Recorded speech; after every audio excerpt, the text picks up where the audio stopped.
You're rocking with some of the realest coaches in the game. Coach RB and Coach CB. Area code 459.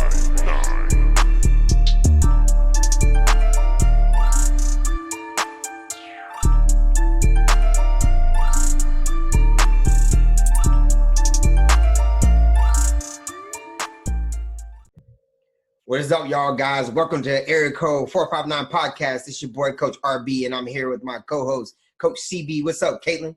What's up, Coach B, man? Let's get this going. That's right. Man, I hope you guys are excited. This is our first episode of our new mini-series, Love is Hard Outside the Lines. But before we can dive into Love is Hard Outside the Lines, let's go ahead and take it away, Caitlin, and thank some people. Man, we just want to give a shout out to all of our sponsors. We have In-House Inc., East Bay, and Jade Made Crafts. That awesome logo behind you, Coach B. They've done a fantastic job putting that together for us. Also done a fantastic job getting us a store ready so we can get y'all merchandise so we can start repping the brand and spreading the culture of love. Also, again, we couldn't do any of this without God, most importantly. And then behind us, our friends and our family that have backed us and given us that support that we need to get this going. That's what's up. That's what's up, man. I thank you for that shout out. And once again, man, much love to everybody that supports us. Let's jump right in this. But before we can jump all the way into our series, starting with Love is Hard Outside the Lines, I want to ask you first, Caitlin, what does it mean, all right, to you when I say love is hard outside the lines?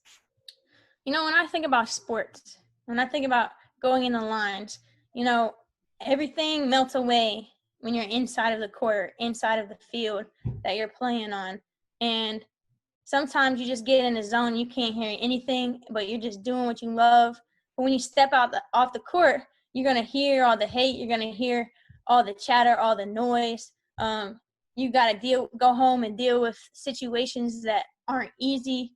And at the same time, that's what I think. Love is hard outside the lines, because when you're in the lines, everything is good. Everything is sweet. The spotlight's on you. You're like a king or a queen. But when you come off the court, it's like life hits me hard now. You know, and some people aren't going to be nice. Some people aren't going to like you. They're going to be haters. They're going to try and knock you down because they're not able to do what you're doing.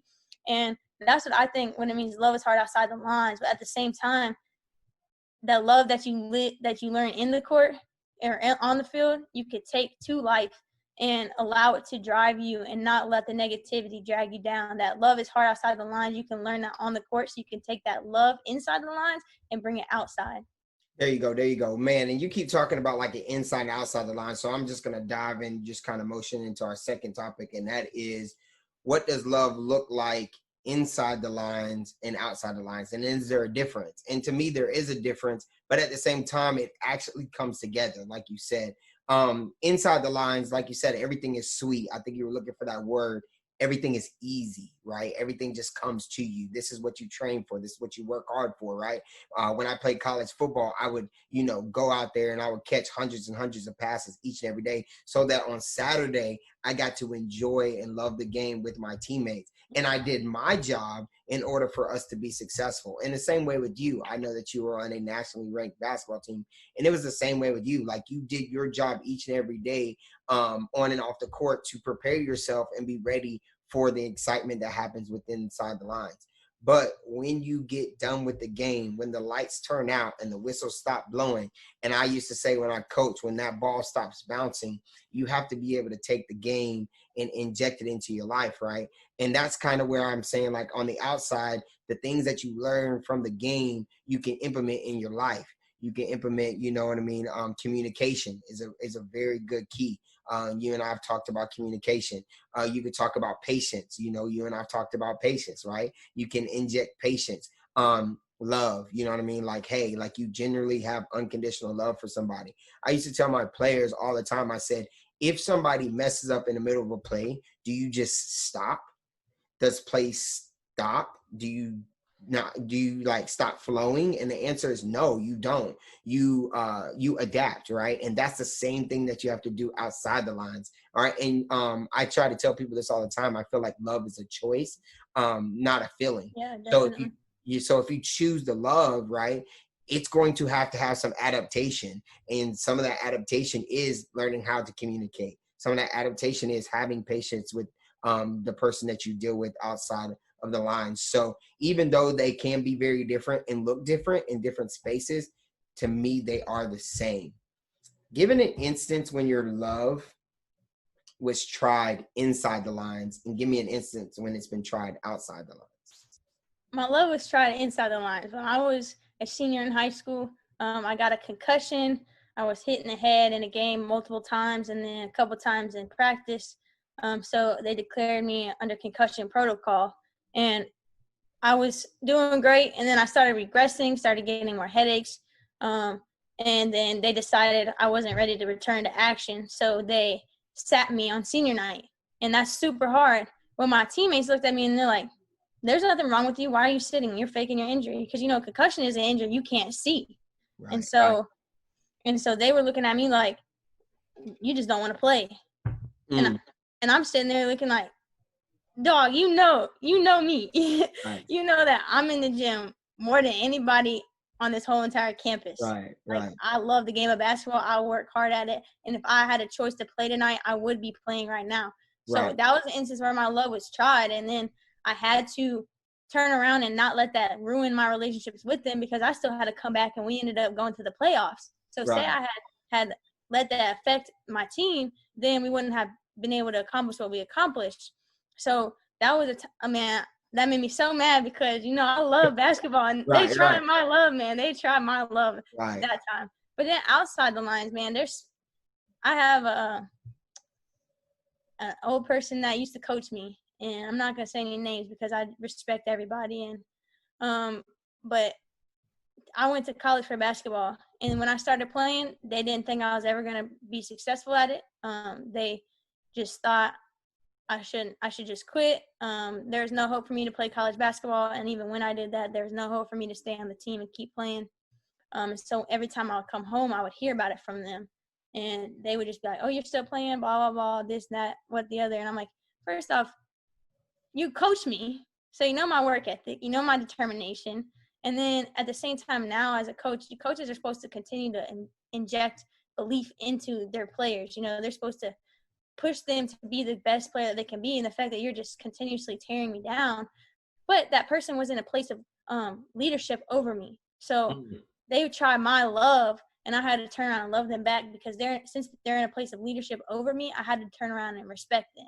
So that was a hard time when my love was tried, because it's like you're taking my passion and my love for what I wanted to do and my dream, and you're just crushing it underneath me. And as a coach, like, that's not your job. Your job is to uplift me and encourage me and to push me to be the best person I was. So those were two times where my love was tried in and outside the lines. Right. And when you think about it, just like you said, you had that that moment where you were like, oh man, like, do I use my emotion, right?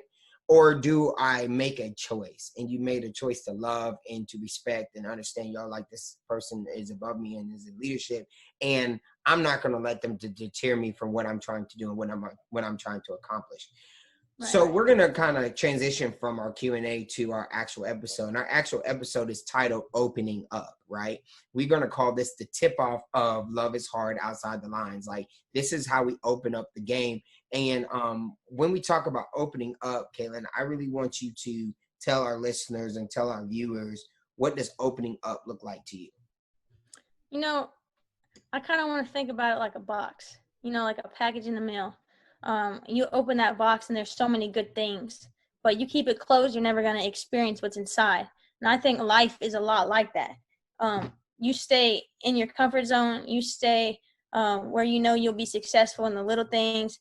You stay in a place where everybody loves you. You will never experience the fulfillment of life. You get outside your comfort zone. You allow yourself to grow. You allow yourself to face challenges and adversity, and you face it head on and hit it hard. You surround yourself with people that are better than you at your weaknesses. You surround yourself with people that have already accomplished what you're trying to go to, and you allow them to push you and to pull you outside your comfort zone, to pull that best person out of you, and you open yourself up to opportunity. You open yourself up to growth. You open yourself up to maybe going places that you never thought you'd go to. Like, for instance, I opened myself up to your suggestion to work with Nike basketball, and that pulled me to Atlanta. And out of a small town, Panama City girl, like going to a major big city, that's scary. When I'm going to a place where I don't know anybody, I've never been there before. I don't have a place to stay. I went and interviewed for a job before I had a place to stay. And so I was just walking on faith and opening myself up to opportunities and for ways to grow and to experience new things in life. And that's what I think opening up is like. It's like a box, but you open it and you reach your full potential, or you keep it closed and you stay complacent.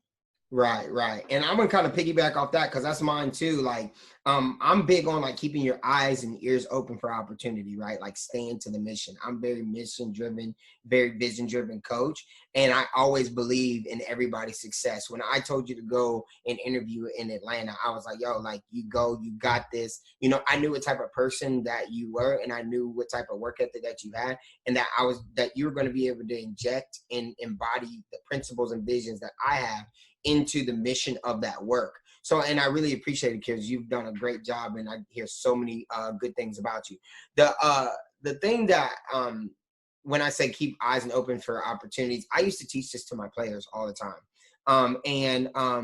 A lot of players used to come to me all the time and say, Coach, I want to be a college basketball player. I'm like, dude, if I had a nickel for every time I heard that, man, I'd be a rich man. I'm telling you. And it's like, yo, Coach, I want to be a college basketball player. And it always would turn me into listening to a very influential coach. He is on the coaching staff at Florida State University for the men's basketball team, Coach Young. And I was at a seminar that he was speaking at, and he had just got let go at Georgia Southern. And he said, coaches, please teach your kids how to shoot. So I would always use that, like, yo, if you want to play college basketball, you have to be able to shoot the basketball. And it used to be the same routine all the time. Like, I used to tell kids, like, yo, like, if you want to play college basketball and you're serious, you're going to meet me right at the free throw line, and I'm going to teach you the correct way to shoot. And kids used to look at me crazy, like, especially all the good ones. They used to be like, man, I don't need to be doing this. Man, nah, coach. And I'm like, okay, well, if you don't want to do it, that's fine, but I'm not the guy that's going to help you. But if you are serious about it, let's get to that point and let's be successful. And, you know, you're kind of smiling at me and because you know the process. Like I basically started you there. And each time the process would never change. It would always be the same. You get to the free throw line. When you get there, you find the dot, right? You find that nail in the court, and the dot at the free throw line is where the boards come together at the nail. You call it the nail. And then the nail is where it connects the wood together. And it basically, that's where we pinpoint and we put our foot down on the foundation. The next thing that we do is we put our foot, which is our shooting foot. If you're right-handed, it's your right foot. If you're left-handed, then it's your left foot. You put that foot right there on that nail. And then you put your shooting elbow in, and you put your offhand elbow out, and you spread those fingers. You know, you spread those fingers, and then you take your left foot and you put your left foot or your opposite foot, and you put that inside of your shoulders width apart, and then you push it right out, right past your or right in the middle of your shooting foot. And like I said, that shooting elbow in, offhand elbow out. Spread those fingers, bend those knees, you know what I mean? And just let it fly. If you were good or you were strong enough or you have shot free throws before, I'd let you shoot right at the goal. If your shot was going way right, way left, I would be like, oh, no. We're going to just get you on the line and we're just going to groove your shot. But what was the point in all that? You know, most of the time, these players already had these experiences. But if you played for me, you probably are remembering this moment. The funny thing about this demonstration is I made everybody do it. It didn't matter who you were. You could be the top player, D1, professional caliber, to the 12th man, which you probably ever got to play. But the idea is it seems minute, all right? But at the same time, it's a method that teaches players that when playing the game of basketball, you must be able to revert to your fundamentals. You must be able to go back to the basics. When you're trying to get a flow, this is also a life lesson, right? So when you talk about keep your eyes and ears open for opportunity, you know, life is in ebbs and flows. It's highs and lows, you know what I mean? So the idea is that you need to be able to revert back to the basics and get a flow. It teaches players that life starts at a base with a strong foundation, and it's needed for the highs and the lows. And the nail is the center point in the trust and the relationship between a player coach, all right, a mentor, a mentee, all right, or two just basic human beings. I really believe that this is where the opportunity for players to have their first success in the game. And it gives them that idea that if they listen and they're passionate, they're going to be successful. You and I know that this situation that I just described is how we started every workout and how we ended every workout. And it gave us time to converse to each other. So we got to be able to talk, and we got to be able to converse, and we got to be able to prepare our minds and hearts for future battles. So, this is a big thing. And to me, it automatically injected growth, automatically injected a growth mindset. And to me, that's how it's opening up, being able to open your eyes and ears for opportunities. Yeah, and you talk a lot about building that foundation. And I think one of the most important things when you are building your foundation is developing your why. Understanding why you do what you do. And like you said, you had to explain to the players, like, we're going to start here every day because of this and this reason only. And I think it's very important for people to develop their why, because it gives them a direction and it shows them what they're doing and the purpose behind it. So on the days that they don't want to get up and go to work, or they don't want to go out and deal with difficult people, or they don't want to have to go and put themselves in an uncomfortable situation, they think about, oh, this is why I'm doing what I'm doing. And that overrides everything. It keeps that hope alive, that energy, that passion. A lot of times, you have, like, your why is the only thing that keeps you going in the morning. Right. Like, sometimes I'm so run down from work that I have to get up at 6 a.m. I would just left the gym the night before at 9:30, 10 o'clock at night. Have to get up and be there at 6:30. And I get up in the morning, I'm like, dog, I just want to go back to sleep. But Right. I get up because I love basketball. And when I train kids, it's about them, and it's about making them better and helping them reach their goal. Like, I've already been there. So I've hung up my shoes. So now it's not about me anymore. It's about other people. And that's my why. That's why I wake up in the morning. And sometimes my why, my passion, wakes me up before my alarm clock. Like, I've been on vacation, and I'm getting up at 6 a.m. every day with no alarm clock. And I get up and I go to work. Just like I was clocking in every day. So I think it's very important that people have their why, because there's an Inky Johnson quote, and I'm not going to say exactly the way it is because my memory is not that great. But basically it says people don't forget their why. Just life's challenges make them forget why they do what they do. So that's a quote that I stick by. It's like, whether I have to write it down every day or read it every day, I'm never going to forget why I do what I do. And I'm never going to let anybody or life make me forget that, because if I do, then what's the point, Right. And I really like that why, because I'm telling you, like, I do some coaching on the side. I no longer coach basketball, but I actually do nutrition and wellness coaching. And before somebody can come to me and say, hey, I want to lose X amount of pounds, or hey, I want my body to look XYZ, I say, hey, what is your why? I can't work with you because I need to know your why. And all of my clients always say, man, coach, that is so amazing that you do that, because it makes me inject myself into the situation. I don't give up on day 14 because I know why I'm doing this. You see what I'm saying? And I tell them, I say, health and nutrition and wellness is just a lifestyle. So, that's what we're doing here at the 459, right? We're trying to create that culture. We're trying to create that love, that ability for you guys to connect to your whys and keep going as you go, right? We're getting ready to wrap this up, Caitlin. We come to the huddle at the end of all of our shows, which, this one has been awesome and powerful. And I really, really, really enjoy your passion behind it. But what we do is we come to the huddle at the end, and this platform gives us an opportunity to face challenges head on with your help, and we can inspire each other to continue to develop and promote this culture of love. During our huddle, we like to reflect on today's message, or we like to call out things to give you as a nugget. So we're going to call this our call to action. Caitlin, what is your call to action for our listeners and viewers today? I want you to reflect personally and figure out what your passion is. What's something that you can't live without? What's something that's always on your mind? And then come up with 1 or 2 sentence statement for the reason why you do what you do. And then I want you to post it somewhere where you can read it every day, whether it's on your bathroom mirror or It's in your room or on your phone, your screensaver, and read it every day. And so as you go on in life and as you start to get weary and start to get worn down, read that and let it be your lifeline and continue to push you to be better. Right. So look, my call to action is, and people argue over who said this quote first. Was it Lombardi or was it Coach Bobby Knight? Well, I'm an Indiana boy, so I'm gonna go with Coach Knight on this one, right? It's not about the win. It's about being able to prepare to win. All right. Mm-hmm. And in order to prepare to win, you have to keep your eyes and ears open for opportunity. So what I want people to do is I want you to make a list 1 through 5, right? And just give small baby steps after your vision. So as Caitlin just asked you to develop your why, I want you to now develop 5 steps to go out there and create a goal. If you say, hey, I want to go out there and I want to sell real estate, I want to get these 5 things accomplished. If you say, hey, I want to get a scholarship to play basketball, you need to have 5 things that's going to get you there to accomplish it.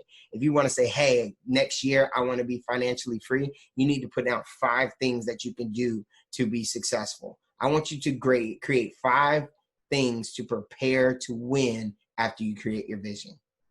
Yeah, that's amazing. That's an awesome call to action. Right. Now, as we always say in 459, we love to say our mottos. Before we get out of here, Caitlin, take it away. Man, we just want to get 1% every day. 1% better every day. There you go. And like I always tell you, area code 459, let love be the frequency. I'm out. Coach B loves you. Peace.